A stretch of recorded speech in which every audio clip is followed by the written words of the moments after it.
dear friends. Good morning, my dear, clever, kind, hard-working friends. Today we shall begin the third lesson in our lessons. At first, we must wait a little bit, 10 minutes we must wait. After 10 minutes, we shall begin. How did you sleep? Is everything okay? What is your mood? Very nice. Okay. And we shall speak about our lesson. We shall repeat yesterday's lessons. Now, I want to know yesterday's letters. If you know, please begin. What lessons did you learn yesterday? What lessons did you learn? What letters do you know?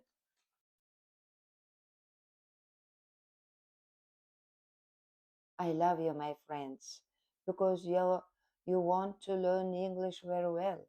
You want to speak English very well. That's why I want to teach you English. Everybody must know English very well. Because in modern life,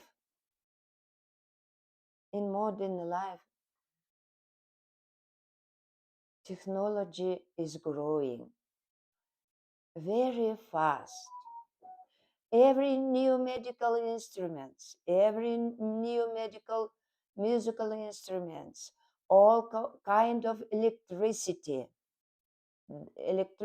documents only in English, were written only in English. That's why everybody must know English very well. People all over the world speak only in English. Even in our country, when young people go to the center, go to Bishkek or to other big cities to find job, manager asks, "Do you know English?" If young people doesn't know English, they can't take them to the job. That's why all the young people must learn English from childhood, from the from your family, with their parents. For example, at school, every student can't learn English at school. That's why at home, parents must help to the people, to the students, to the children, to the son, to the daughters. And I want to tell you about myself a little bit. My father was a director at school, and in summer, when our school began to clean our to at school in summer, I have a chance to play in a school, and during my playing, I had found one little book with many pictures, but in the other language. And I want to read this book, but I can't. I couldn't read because it is German language. And from this time, I wanted to learn foreign languages. And in 1973, I entered the University of Foreign Languages. I entered the English faculty, and I had finished it in 1978. And from this 78 till this time, I am teaching English. I had worked at the university, in many schools. I am teaching English every day. Now, I want to repeat yesterday's lessons. Yesterday, what did you learn? What book, what letter do you know? At first, we must repeat the letter A. After that, you must repeat the letter B. Can you retell the letter B? What kind of words do you know? Баса, орозо жөнүндө дагы силерге каалоо тилектеримди айтып коеюн. Орозо күндөрүңүз, орозоңуздар кабыл болсун. Жегениңиздер күч кубат болсун. Кармаган орозоңуздар соопко толсун. Жараткан ар бир жакшы ниетиңерди, дуба тилегиңиздерди кабыл кылган болсун. Үйүңүздөргө береке, дениңиздерге ден соолук, жүрөгүңүздөргө ыйман, үмүтүңүздөргө жарык толсун. Биз 3-чү күндү өтүп жатабыз. Мен англис тилин 2 айга 5000 сом кылып койдум. Стандартты. Премиумду 10.000 сомго кылып койдум. Ал эми индивидуальный лессондорду, урокторду 20.000ден 10.000ге түшүрдүм. Эгерде дүйнөлүк аренада карап көрүп отурган болсоңуздар, ораторлор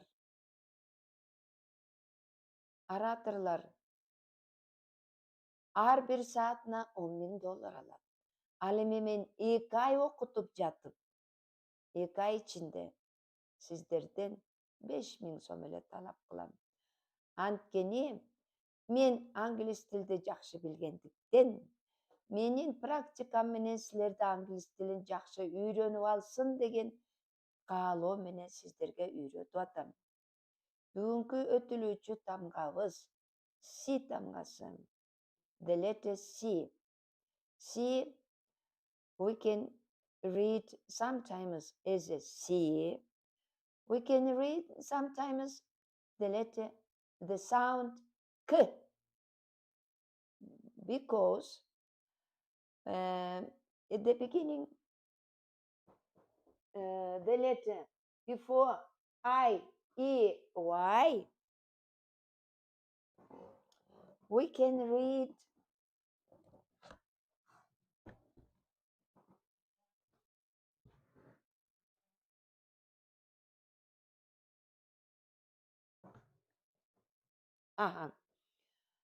you see the letter C. The letter C, sometimes we read as C, the sound C. Before the letter I, E, Y, you can read C. For example, city, signet, cycle. But another time, we can read K, the sound K. For example, cabbage, cage, camel, cat, cake, cow. Жакшы, Кутбудин, айтканыңыз келсин, рахмат. Эжей, сизге дагы жакшы ийгиликтерди каалайм. Кайры рахмат. Чоң рахмат, эжей, кубанычтамын, рахмат. Канайым, рахмат. Today we can speak about the letters C and C. Так, өткөндөгү 2 тамганы баарыңар доска жарымысы эле көрүнүп жатат, туура. Мен азыр жарымысын көрсөтөйүн. Канакей, эми көрүндү болуш керек.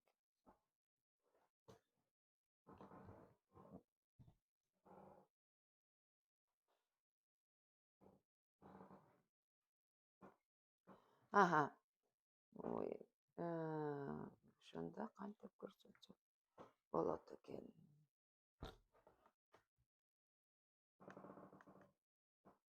Ana, эми даана көрүндү.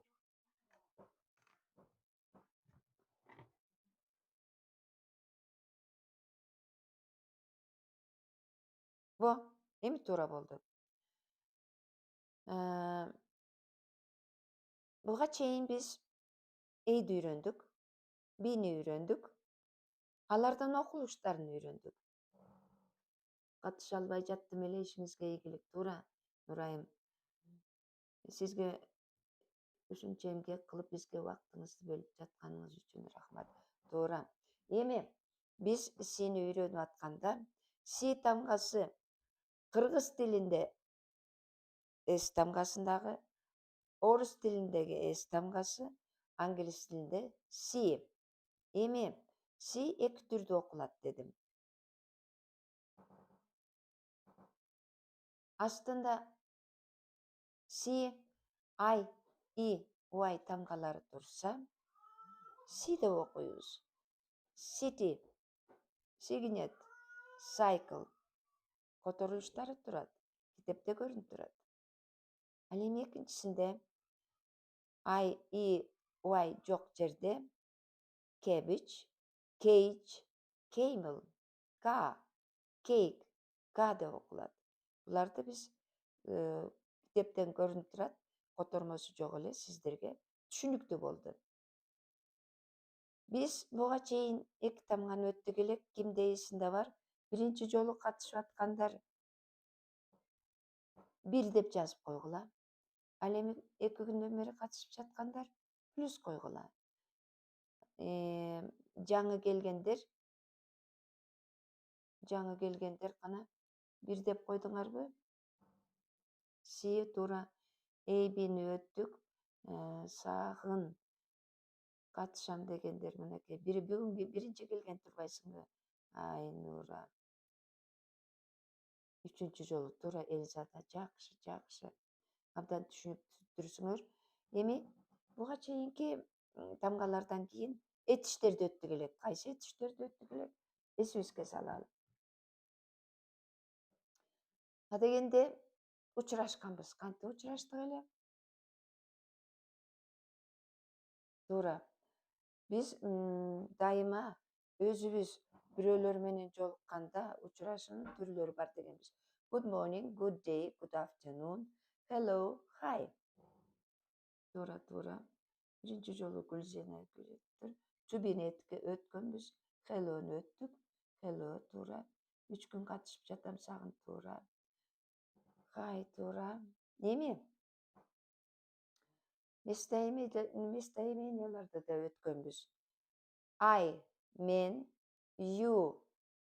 Туура. Good morning, good day, good afternoon, hi. Абдан туура. Туура. I see. I see-ге дагы көптөгөн мисалдарды келтиргенбиз. Азыр эми өткөндө have деген этишти да өткөнбүз. Меники бар, сеники бар деген сөздөрдү да өткөнбүз. Ошол этиштерди сүйлөп түзгөнбүз. Сабина 3 күндөн бери катышып жатат. I, you, we, have. Туура. Have. Have деп жазылат. Have. Сини түшүндүк. Эми этиштерди өтөлү. Сини өткөндө айткам. 2 дептер колдонгула. Бирөөсү сөздүк үчүн, бирөөсү көнүгүүлөрдү жана жазылган сөздөрдү жазыш үчүн деген. I have a book. Кенже туура. I have a book. Туура. Сабина туура. Эми муну бирики биздин өтүп аткан этиштерибизге дагы бүгүн дагы сүйлөм түзөлү. Бүгүн жаңы сөздөрдү өттүк. Ошо сөздөрдү өткөндөн кийин синин 3-чү дагы окулушу бар. Си тамгасына H'ти кошуп койсок, си тамгасына H'ти кошо турган болсок, буну жазып алдыңар. Буну өчүрөм дагы. Сиге H'ти кошуп туруп окуп көрөлү. Си тамгасына H'ти кошолу. Мынакей. Сini өчүрдүк. Бул тамгага H'ти кошобуз. Si кошулган H.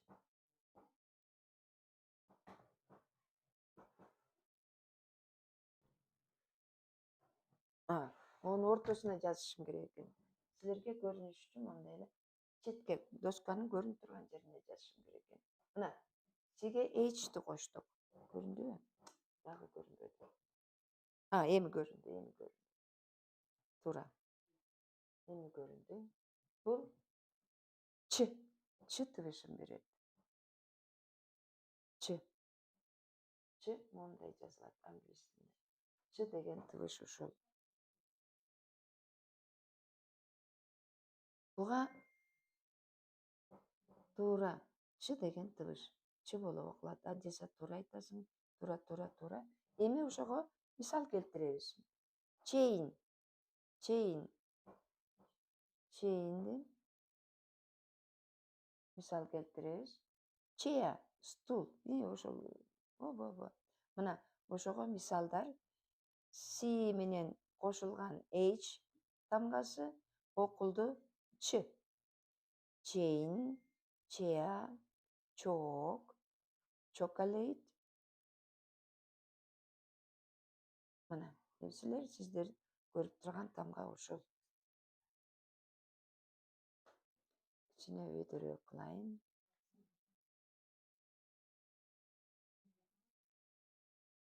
Ошону өйдөрөй коюш керек.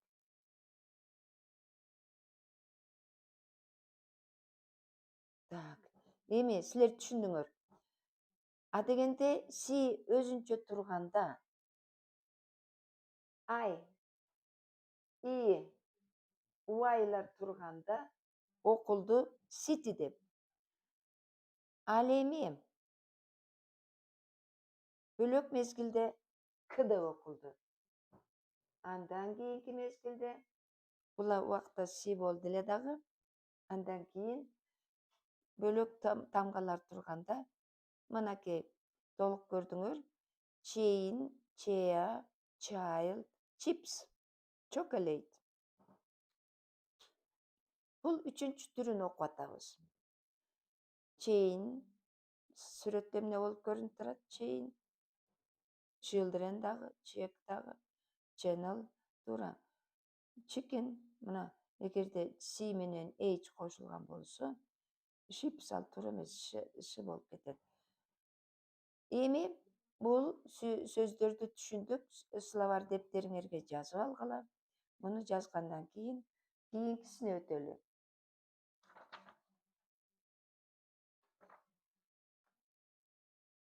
Эми бул сөздөрдү үйрөнүү менен бирге ушул эле сөздөргө биз сүйлөм түзөбүз. Биз меники бар, менде бар деген өткөндө сөздөрдү өткөнбүз. I have. Ушул сөздөрдү кошуп азыр сүйлөм түзөбүз. Сүйлөмдү түзүп баштайбыз. Сүйлөмдү түзүүдө сөзсүз түрдө силердин жардамыңар керек. Анткени силер үйрөнүп аткан соң, силердин сөздөрүңөрдү, силердин айтып атканыңарды мен текшерип турушум керек. I have cheese, туура. I have a family, I have chess, туура. I have chair. Chair'да внимательно кара.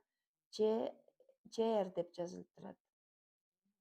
Катуураак сүйлөп атам, кыздар жакшы эле угулуп атат болуш керек. Анакей, cheese туура. Бардыгын туура айтып атасыңар. Эми ушул эле сөздөргө have'ти кошуп туруп, жекелик түргө, көптүк түргө кошуп айткыла.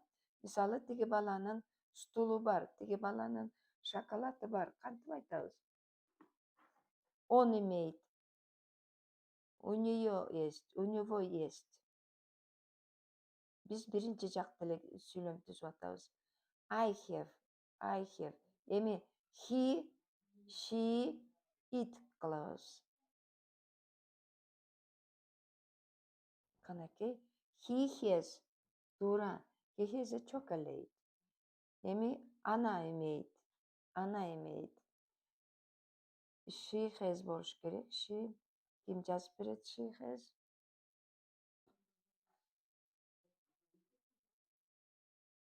She has. She has. She'ni ким жаза элек? О, Манзура, she has. Туура. Эми биз сүйлөмдөрдү түзө алат экенбиз. Сүйлөмдөрдү кое алат экенбиз. Эми мен окуйм. Ошо мен окугандарды силер кыргызчага которосуңар. I have a dog, but I have no cat. I have a dog, but I have no cat.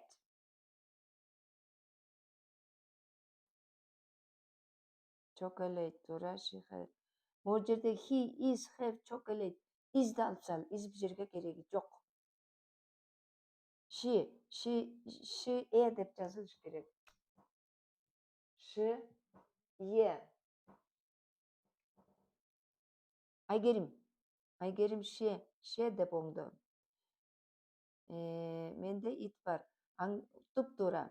Бирок мышыгым жок. Туп-туура.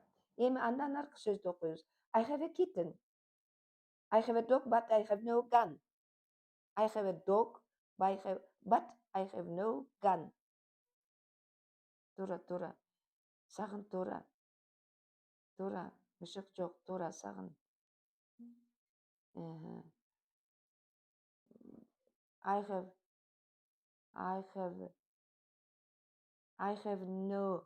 have a dog, but I have no gun.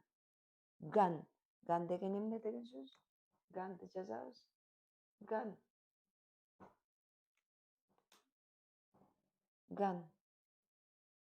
Итим бар, мышыгым жок. Арина, салам. Менде ит бар, бирок эмне жок? Gun. Мылтык болуп которулат могу сөз. Мылтык болуп. Андан ары кеттик. I have a kitten, but I have no squirrel. I have a kitten, but I have no squirrel. I have a kitten, but I have no squirrel. Squirrel. Мен итим бар, бирок мылтыгым жок. Туп-туура, Дарикан. Эми кийинки сөздү уккула. I have a kitten, but I have no squirrel. I have a kitten. Азаматсыңар. I have a мылтыгым жок, бирок туура. I have a kitten. I have a kitten.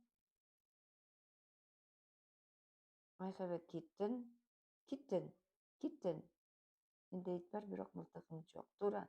Адиса, туура. Мен азыркы сөзүмдү ким укту? Менин тогум бар, бирок мылтыгым жок. Kitten. Кичинекей мышык. Kitten, мышык. Squirrel, тыйынчычкан. I have a kitten, but I have no squirrel. Менин кичинекей мышыгым бар, бирок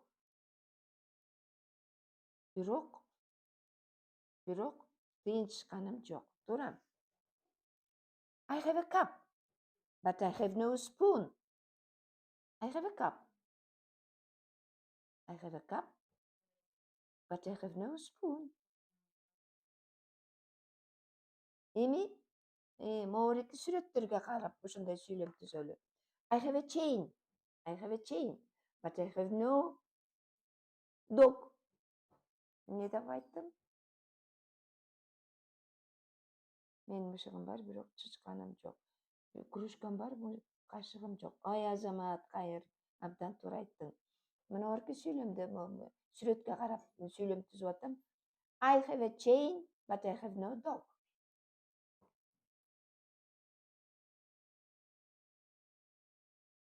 Окуу системасы силерге түшүнүктүү болду, Жандуу сабактарды өтөбүз ушундан баштап. 3 күн стандарт 2 жума болот. Премиум 1 жумада 3 күн болот. индивидуал сабактар бир жумада 3 күн болот. Сабактын баалары стандарт 5.000, анткени орозо айына байланыштуу. Премиум 14.000ден 7.000, орозо айына байланыштуу. Жекеме жеке окуй турган сабак 10-20 миңдин ордуна 10 миң, баягы эле орозого байланыштуу. Эми мен сиздерге дагы кайталап айтайын. Дүйнөдө азыр лекторлордун сабактары модада, ораторлордун сабактары модада. Алар бир эле сабак өтүп коюш үчүн, залга келип 1 саат өтүп коюш үчүн эле 10 миң деген долларларды алып кетишет. Ал эми менин саатым 2 айга 5 миң алып атам. Мен силерге өзүмдүн билген тажрыйбамды тез арада бат-бат үйрөтөйүн деп атам. Мына азыр 3-чү сабакты өтүп атканда силер абдан жакшы жооп берип атасыңар, туура жооп берип атасыңар. Дитиңерди коюп, ынтызар болуп, англис тилди үйрөнүп алайын деп атканыңар үчүн мен силерге ыраазымын. Шайтан дагы тийишип, мен сабак өтүп баштагандан бери үнүмдү чыгарбай атты эле, бирок сабак өтүп атам. Силерге жардам болсун деп жатам. Анткени силер каалап атасыңар. Силердин каалооңорду өчүрбөйүн деп атам. Силер ушунча баштап койгон соң, биз аягына чыгаралы. Мынакей грипп деген болуп атат, гриппке туруштук бербей, аны жеңип, мына силердин астыңарда отурам. Андан ары сөздү уланталы. I have a spoon, but I have no jam. Jam. Кантип которобуз? I have a spoon, but I have no jam. Ким кандай которот? Туура. Ушинтип силер менин сабагымдын 3-чү күнүндө отурасыңар. Сабактар жандуу өтүп жатат, силерге жагып атат. Силер мага жагып атасыңар. Анткени 3 күн бою могу жерде кыздар окуп атат, өтүп атат, түшүнүп атышат. Мага ыраазычылыктарын билдирип атышат. Мен да силерге ыраазымын, кыздар. Үнүм улам жанагы дарыларды ичип коюп, ангисептин деген дары бар экен, аны ичип, омега 3 деген дары бар сумкамда, аны ичип, ошону тамагымды улам оңдоп, улам жакшылап, силерге өтүп аткан сабакты улантып атам, кыздар. Азыр могу дарыны дагы ичип коеюн. Тамагым жумшарып, силерге өтө турган сабакты дааналап өтүп берейин, кыздар. Онда омега 3 деген дарыны көргөнсүңөрбү? Ушу дары мага жардам берип атат. Ушинтип силер менен англис тилин күйлүү күчтүү баштадык. Улантабыз. Стандарт окуйм дегендер окуйбуз. Мына ар бир тамганы үйрөнүп атасыңар. Ар бир тамгадан пайда көрүп атасыңар. Котормону дагы жакшы которуп атасыңар. Эми телеграмдан өтөбүз. Суроо жооптор болот, суроолорго жооп беребиз. Текст материалдар болот, тексттерди окуганды үйрөнөсүңөр, суроо түзгөндү үйрөнөсүңөр. Үй тапшырмалар берилет. Үй тапшырмаларды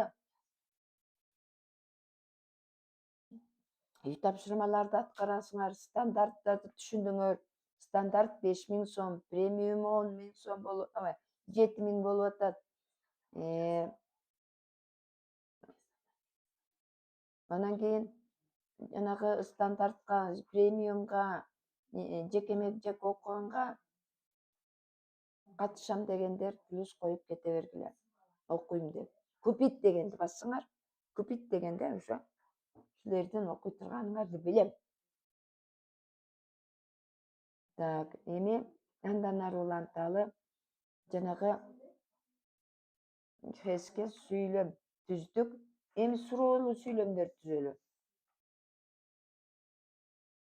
Балдардын мылтыктары бар, балдардын таяктары бар, пистолеттери бар, топтору бар деген сөздөргө сүйлөм түзөлү кыздар. Мисалы, сүйлөм түзүүдө этиштерди, мына жөнөкөй этишти сүйлөм түзүш англис тилинде оңой. Сүйлөмдү түзгөндө, суроолуу сүйлөмдү түзгөндө хес биринчи орунга келет дагы, суроолуу сүйлөм болуп калат. Бирок азыркы методикада сүйлөм түзүүдө have деген сүйлөм түзүүдө do деген этиштерди колдонуп өтүп жатышат азыркы мезгилде. Грамматика өзгөрүлдү. Ал эми биз илгери университетте окуп жүргөндө have, has деген этиштерди колдонгондо сүйлөмдүн башына коюп эле суроолуу сүйлөм кылчубуз. Бара методика өзгөрүлүп, грамматика өзгөрүлгөндөн бери do you have, does he have болуп калды. Эми ошол грамматиканын өзгөрүшүнө жараша, эгерде эски китептерден have you дегенди окусаңар, аларга эч кандай күнөө койбогула. Анткени илгерки методика боюнча have you a book, has she a book деп окуганбыз. Ал эми жаңы методика боюнча does he have, does she have болуп окулуп жатат. Азыркы кезде жаңы китептер, жаңы грамматика чыгып атат. Ошон үчүн эски менен жаңы салыштырганда бир аз өзгөрүү болот. Аларга көңүл бургула. Андан ары курс ичинде жандуу сабактар болот. Телеграм каналда өтүлөт. Видео сабактар болуп турат. Тексттик материалдарды көрсөтөбүз. Үй тапшырмаларды берип турам. Произношенияларды текшерип турам. Тыбыштардын окулуштарын айтып турам. Тамгалардын окулуштарын туура окулуш керек экенин айтып турам. Тамга окула турган сөздөр жазылганда бөлөкчө жазылат, окулганда бөлөк окулат. Анткени тыбыштар өзүнүн алган орду боюнча бөлөкчө угулат. Жазганда мисалы көчө сөздөрдү көрсөттүк элек. Букту 2 о менен жаза турган болсок, окуганда кыска у менен окудук. Ошол сыяктуу эле тоже мен дагы дегенде ту 2 о менен жазылат, бирок ту деп 2 у менен берилет, созулма у менен берилет. Ошол сыяктуу эле ошондой өзгөрүштөрдү көрсөтөбүз. Мисалы, силер мен дагы окуйм дегенде,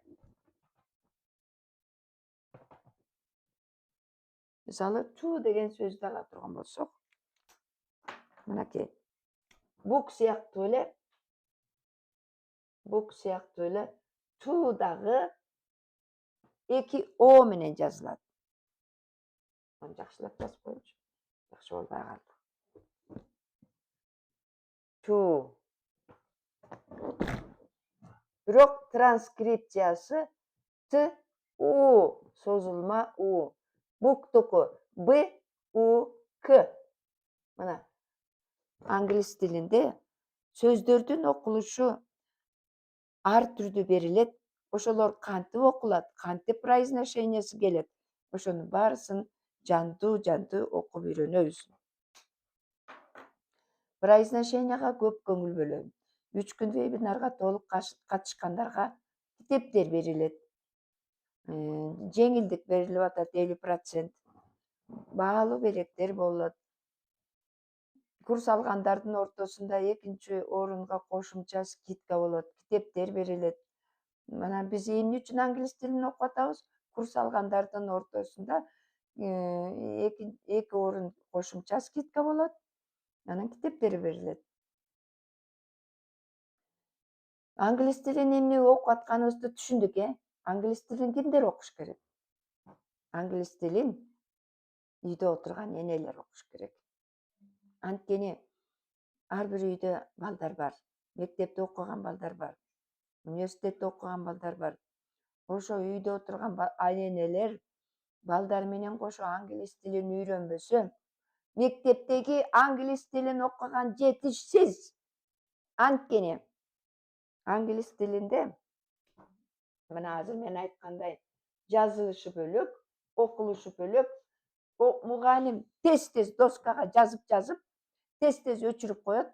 А бала ары бери карап, транскрипцияны жазганга, сүйлөм жазганга үлгүрбөй калат. Үйүнө барып чала була ата энесине көрсөтөт. Кайсы сөз кандай экенин окуучу да түшүнбөйт. Ал эми эне окуп алган болсо, ата окуп алган болсо, балага мүмкүнчүлүк берет. Туура жазганга, туура окуганга жардамчы болот. Ошон үчүн ата энелер окуш керек. Эми жумуш издегендер да окуш керек. Азыр биздин мамлекетте завод, фабрика деген жок десе, акча табыш үчүн жаштар чет мамлекетке кетип атат. А чет мамлекеттен англис тилди билбесе, кантип алар менен сүйлөшөт? Кантип жумушчу орунду издеп табат? Ошон үчүн аларга англис тил керек. Азыр биздин спортсмендер дүйнө жүзүндөгү мелдештерге катышып, утуш алып келип атат. Аларга журналисттер чуркап барып айтыш керек, сүйлөйт, интервью алат. А биздин спортсмендер эмне деп сүйлөштү билбей жалтырап туруп калат.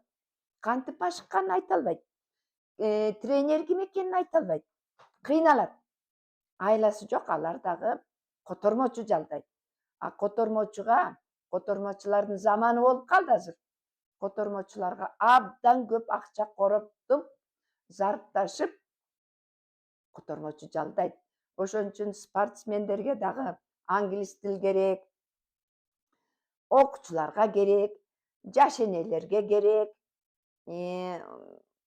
жанагы интервью бере турган, интервью ала турган журналисттерге да керек англис тили.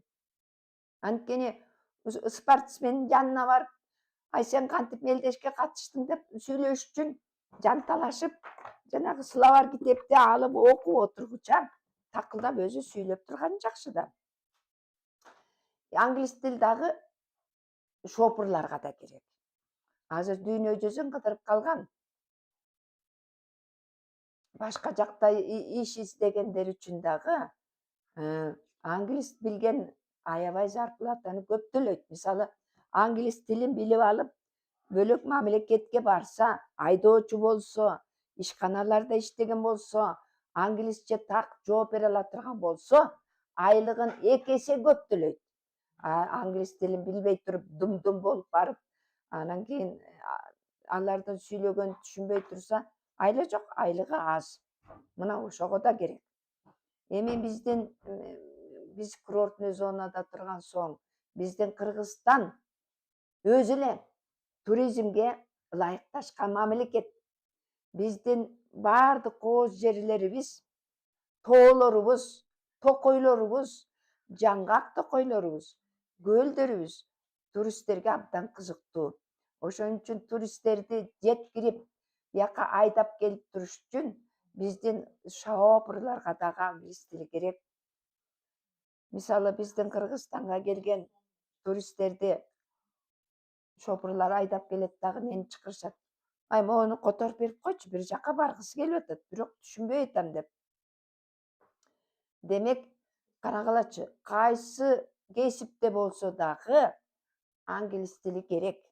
Мисалы, мына мен англис тилин үйрөнүп аткан кесиптегилер шопур болушуңар керек, үйдө отурган энелерсиңер, көп балалуу энелерсиңер, врачтар дагы бар арасында. Мына врачтардын көпчүлүгү чет мамлекетке кетти, мен кыйын акча табам деп. Бирок англис тилин үйрөнбөсө кантип тиги ошол жерде докторлор, ошол жерде больнойлорду тейлейт. Аларга да англис керек. Ошон үчүн биякта ар кайсы кесиптин ээлерине да англис керек. Ошон үчүн тез арада үйрөнгүлө. Мен почти бекер үйрөтүп атканда үйрөнүп алгыла. Мен жөн эле жерде силердин маңдайыңарда мен кебетем көрсөтүп отурган жерим жок. Мен силерге могу таңгаларды, окулуштарын, произношениясын, жазылышын, окулушун айтып берип жатам. Анткени силер ошону түшүнүп, макул болуп үйрөнүп атканыңар үчүн рахмат силерге. Эми андан ары кетели. Бүгүн бул тигил деген сөздү кошом. Ал кандай болот? Мен азыр ошону үйрөтөм.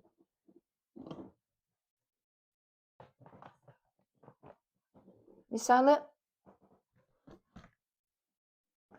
бул баланын китеби бар дей турган болсок, англис тилинде this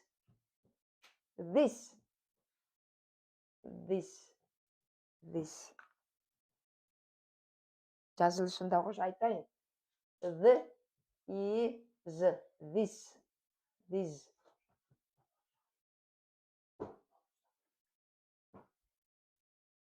Бул. Мисалы, бул китеп дей турган болсок, this is a book. This is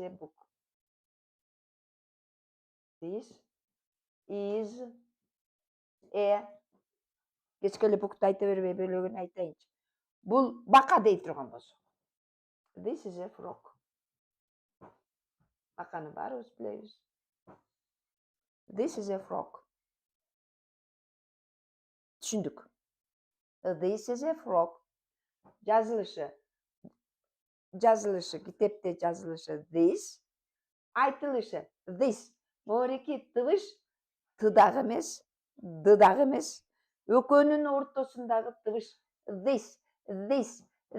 Тилиңди чалап тиштейсиң. This is a book. Анакей, this is a frog. Frog кайсы жерлерде? Көлмөлөрдө, көлчүктөрдө. This is a frog. Эми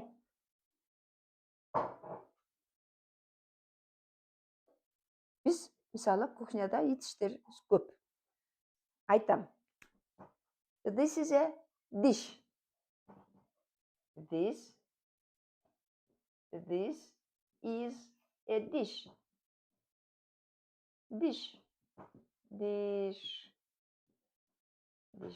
Мунун окулушун жазып коеюн. This is a dish. Бул идиш. Мына моореке кыска эле жазып коеюн. Диш тили. D-I-Ш. Момундай англис тилинде сөөлжанга окшогон тыбыш бар. Сөөлжанга окшош, бирок тыбыш. This is a dish. Бул табак. Бул идиш. Анакей. Англис тили өтө назик тил. Үйрөнгөнгө дагы жеңил. This is a dish. Түшүндүк муну? This is a dish. Эми ушу табактын ичинде балык бар деп коелу. Жазам.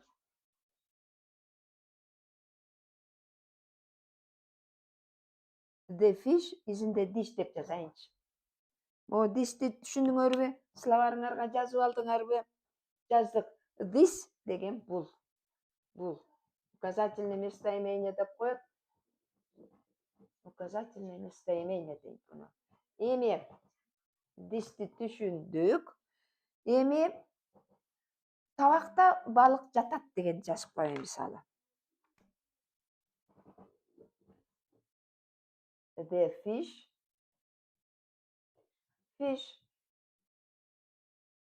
is in the dish. Эми могу жерден айтып кетүүчү нерсе, силерге айта турган нерсе, биз өткөн сабактарда артиклдерди өткөнбүз. Артиклдин белгисизин өткөнбүз. Деген артиклди өткөнбүз. Деп. Азыр эми белгилүү артиклди өтүп атабыз. белгилүү. Бул белгилүү. Анткени бир мен определенный белгилүү бир балыкты алып барып туруп, белгилүү бир табактын ичине салып койдум. Мынакей. Ошон үчүн сөздөгү, сүйлөмдөгү де белгилүү бир буюмду айтат. The fish is in the dish. Fish балык, словарга жазып койгула. Dish табак. Бүгүнтөн баштап силерге булам жаңы сөздөрдү бүгүн 10 чакты, 20 чакты сөздү кошом. Анан эмки сабакта ушунун баарын сурайм. Бардык жаңы кошулган сөздөрдүн баарын жазасыңар. Мына бүгүн frog, dish, fish, this деген сөздөрдү кошуп атам. Эми бул жерде эгерде идиш чуңкур болсо, in деп айтылат. Эгерде тайпайган идиш болсо, on деп айтылат. Ошо табактын үстүндө деп айтылат. Азыр ошону бул жерде on кылалы. Мынакей. Жада калса ушу сөздөрдүн ичиндеги астында, үстүндө, капталында деген сөздөрдү эмкиде өтөбүз. Анан бүгүнкү сөздө бүгүн өттүк. Белгилүү артиклди өттүк. The. Анткени бул белгилүү бир балыкты кеп кылып атам. Ал белгилүү балык белгилүү бир идиштин ичинде болчу. Чуңкур идиште болчу. Андан алып туруп чоң табакка салып койдум, тайпайган. On деп койдум. Ал табактын үстүндө жатат балык. Манакей. Көрдүңөрбү кандай англис тили? Ар түркүн, ар кылдуу. Бирок ар бир сөзү байкап атасыңарбы? Биздикиндей узун сөз эмес. Тиги мындай мисалы, мектептерде же болбосо кайрылгандарданбыз, жардам бергендерден эмес болбойт. Буларда ар бир сөз кыска айтылат. The fish is on the dish. This is a frog. This is a dish деген сыяктуу. Мунун баарын словарга жазып атканыңар силерге керек. Анткени словар сөзсүз түрдө учтуу, акылдуу мээден учтуу карандаш артык. Мына силер мээңерге мына мен 1,5 саат бою какылдап какшап өткөндөрүмдүн баарын оюңарда сөзсүз түрдө бир-эки эле сөз калат. Бир-эки тамга калат. Ал эми учтуу карандаш ар бир дептерге жазган сөздүн баары дептерде сакталып калат дагы. Кийин ошо дептериңерди ачып окуганда ар бир сөз жаркырап көзүңөргө көрүнөт. Ошон үчүн күнүгө айтам силерге. 2 дептер. Бирөө словар үчүн, сөздүк үчүн, бирөө мону күнүмдүк көнүгүүлөр үчүн, грамматика үчүн. Анан могу из кайдан келди? Изди да өткөнмүн. Из кайсы этишкен билесиңер? Из деген дагы кайталайын. Из деген англис тилиндеги есть, находится деген сөз. Башкача айтканда бар, болуу. Муну изди кайра эсиңерге салам. Is мынабирки to be.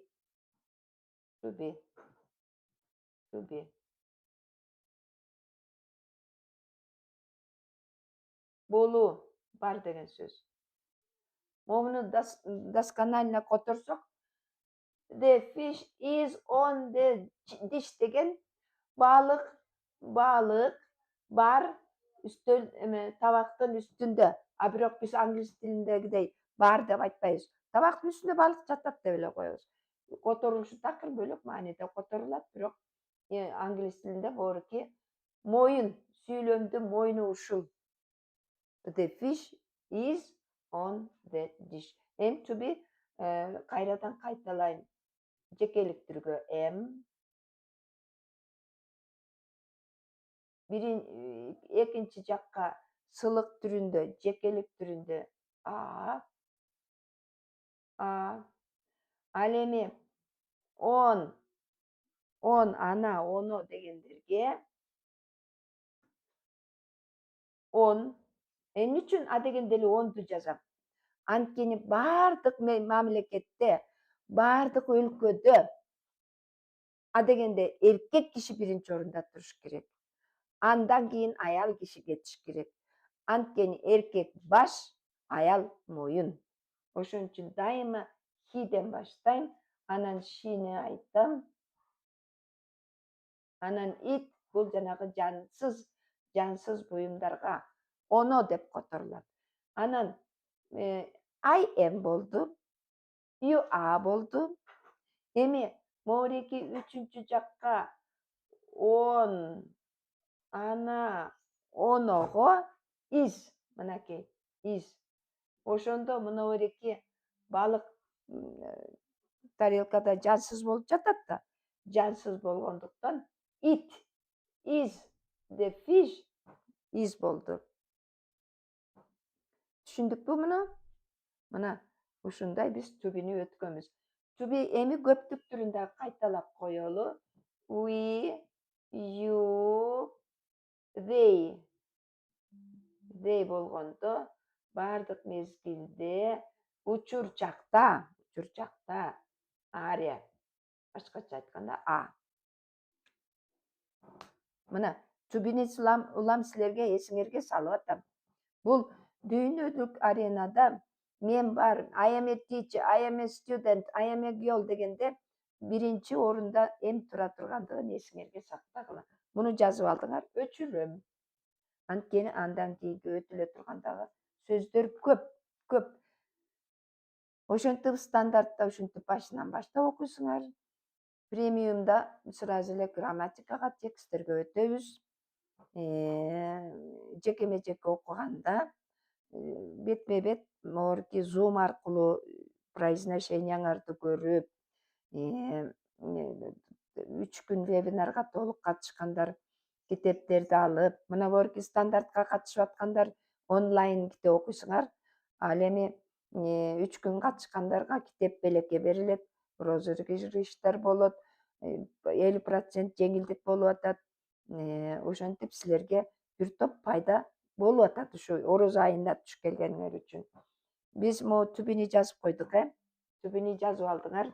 Биз андан ары кетели, андан аркы сөздөрдү дагы кошолу бүгүнкү сабагыбызга. Жана мен squirrel деген сөздү жазгам. Squirrel дегенди тыйынчычкан деп жазып алдыңарбы? Тыйынчычканды өттүк, frogду өттүк. Frog деген бака. Dish.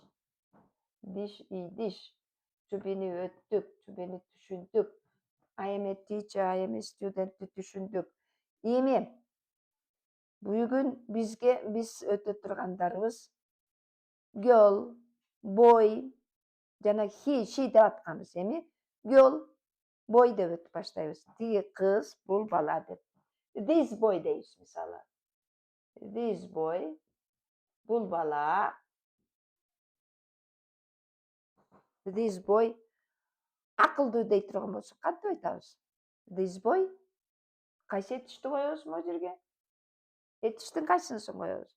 Ким айтып бере алат? Бирок макул. Мен анда өзүм жаза берейин.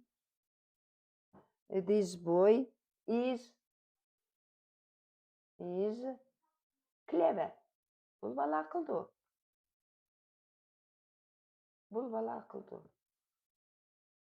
Дедик. Эми this boy is clever дедик. Азамат, кыз бала, туура. Эми girl'га өтөбүз, The girl.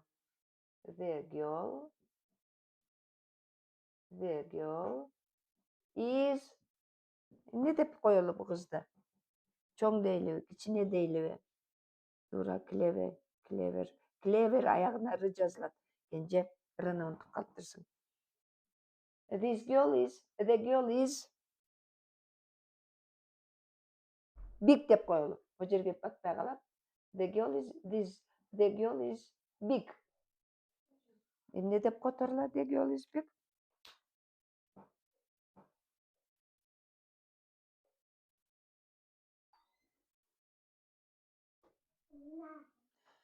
Так, канакей. The boy is clever, clever, beautiful, beautiful the son, boy, son, daughter dese de болот. Мына биз могу жерде boy бала дедик, girl кыз дедик.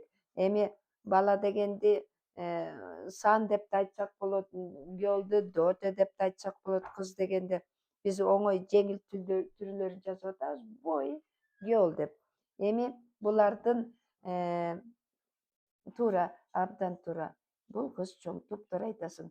Эми ушу балдарга, кыздардан эмнелери бар, азыр ошолорго сүйлөм түзөлү. Биз this тил өттүк, бул дегенди. Эми тигил деген сөздү өтөлү. Тигил. Булар жазып алдык, кыздар, балдар. Жазып алдык. Эми this'ти түшүндүк. That дегенди өтөбүз. That. That деген тиги деген сөз. Анакей. That. Бул this болчу. This girl is big. Туптуура сагын туура айтат. Чоң кыз, бул чоң кыз туура. This girl is big. Туура. Эми that. That жанагыдай эле транскрипциясын кошо жазам. Транскрипция that. Мынакей могурку жерде каткалаң болгон үчүн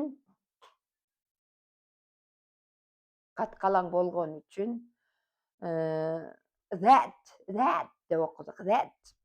Тиги this деп кичинекей назик окулган. А болсо that. That girl is beautiful дей турган болсок. That girl is beautiful. Жазабыз.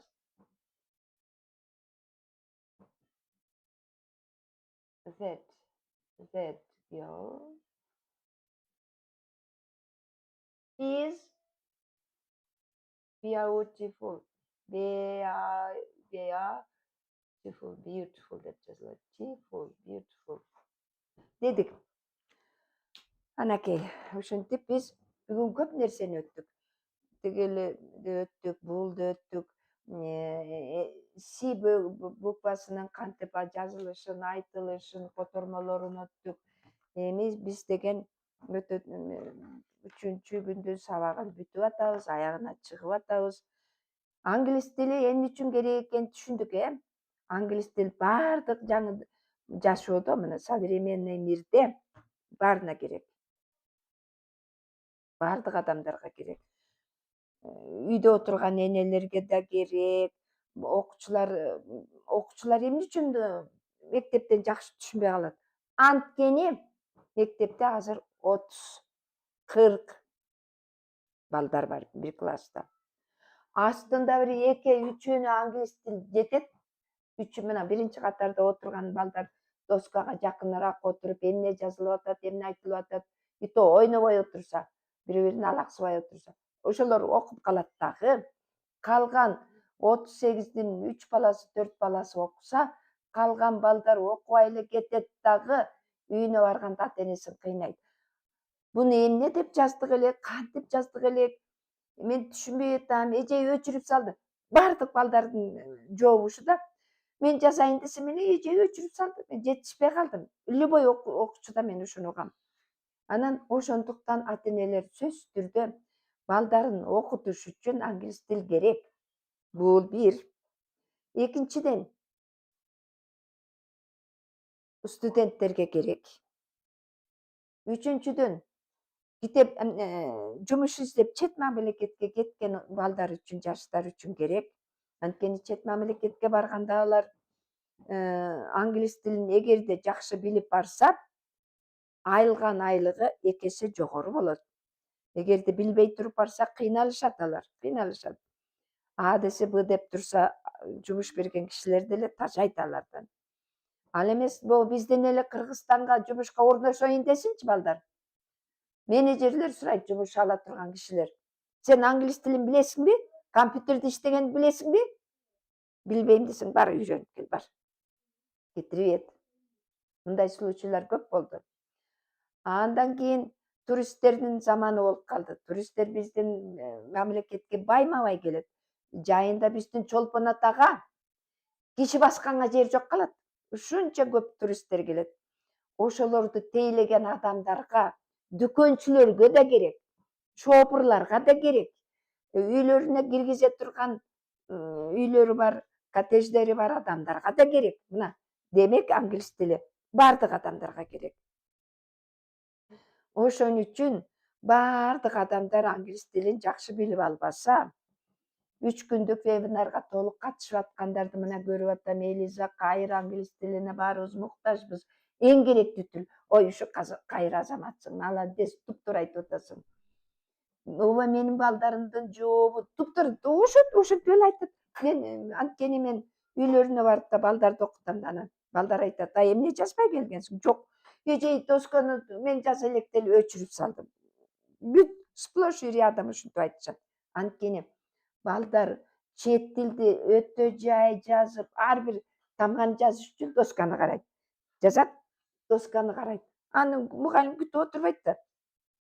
Өчүрүп салат. Ороз айына байланыштуу 3 күн толук катышкандарга атайын шарттар бар. Англис тилин баарыбыз айттык дейт. 69 жаштамын, оффлайн менен окусам дегем. Ой, макул, 69-70-тегилер деле окушат, туура. Анан жанагы спортсмендерди айттым, спортсмендерге сөзсүз түрдө англис керек. Мына могу ар бир катышып аткан үй бүлөдө бирден спортсмендер болсо дагы жакшы. Чет мамлекетке барганда, интервью алганда сөзсүз түрдө англисчесин шакылдатып айтып берет. Ороз айына карата 3 күн толук катышкандарга бүгүн жакшы шарттарды айттык. Стандарт 5000 болду, премиум 7000 болду. Индивидуальный окуйм дегендер 10.000, анткени мурда стандартыбыз 10.000 болчу. 5000 50%ке түштүк. Катталам десеңер плюс койгула, катталам деп жазгыла. Сурооңор болсо азыр жазгыла, мен окуйн дагы жооп берейин. Ошентип сөзсүз керек, мен мотивация бердиңиз. Ой, алтыным кенже, мотивациям жаккан болсо туура. Биз жакын турган нерсе, дет алыс турган нерсени айтабыз. Туптуура, сен менде көп жакшы нерселерди үйрөнүп атасыңар. Ошо үйрөнгөнүңөрдүн баарысын практикада колдонгула. Анткени практика ушуну талап кылып жатат. Илгери биз жаш кезде сөзсүз түрдө орус тилин билгенге аракет кылчубуз. Анткени англис тилдин жыты да жок болчу ал убакта. Орус тилди да чала билчүбүз. Мен мисалы шаарга барганда, 9-класска шаарга барганда бир байкемдердин үйүндө туруп калдым. Айылда эмне? Айылда, мен турган айылда бир орус үй бүлө бар болчу. Аттарын унутуп калдым. Анан ал экөө бизге орусча үйрөтмөк тургай орусчаны шакылдатып сүйлөп калышкан. Кайдан орусча үйрөнөбүз? Анан шаарга барып, мен 69-жылы шаарга бардым.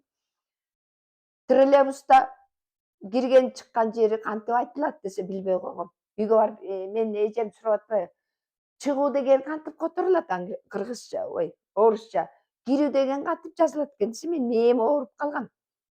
Мына ошо сыяктуу силерге англис тили азыр керек.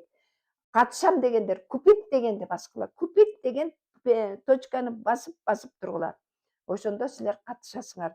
Купитти мына менин сабагым жактыбы силерге баарыңарга? Саякатка барганда аябай керек экен. Дарья, саякатка барган окшойсуң. Ооба, англис тили аябай керек. You are right, туура. Бардыгыңар англис тил керек деп атасыңар. Демек азыр купить дегенди баскыла. Купить басып койсоңор эле менеджерлер менен байланышасыңар. Менеджерлер силерге дааналап түшүндүрүп айтып берет. Манакей, китебиңизди сатып алмакпыз.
Mikrofondu azыр иштеген микрофонду коюп койдум. Угулуп жатабы үнүм? Угулбай калды. Угула баштады эми үнүм. Үнүм эми угулдубу? Кана угулуп атат деп айтып койгула. Угулбай. Ана 3 күн толук катышкандарга китеп.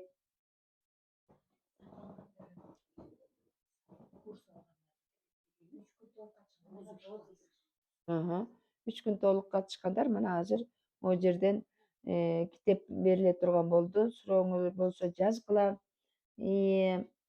Угулуп баштадыбы эми? Эми угул. Анткени мен берки микрофонум өчүп калган турбайбы? Анан азыр кайра жаңы микрофонго алмаштырдык. Эми жакшы угулуп баштады. Ким толук катышса 3 күн 3 күн бекер китеп керек. Ооба, мага китеп бересизби? 3 күн катыштым. 3 күн катышкан кийин китеп берилет. Розыгрыш болот. Ошо розыгрышта китеп аласың. Эми угулуп калдыбы сагын? Угулду. Китеп керек. Ооба. Бакуга да китеп керек экен. Нейзакан китеп керек экен. Элзада азаматсыңар иши кылып.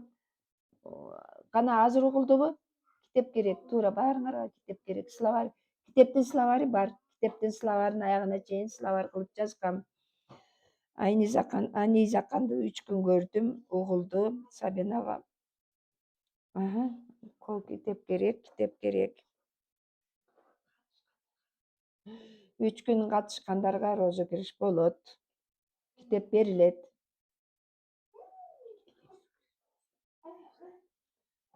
Ошентип угулду. Мен 3 күн катыштым. Китеп керек. Мына китепти мага да китеп керек. Китеп берилет. Китеп ойнотулатпы? Ойнотулат. Китеп ойнотулат. Китеп алгым келип жатат. Ооба. Менин китебим баарыңарга доступно. Эме жакшы жазылган ошо китептен.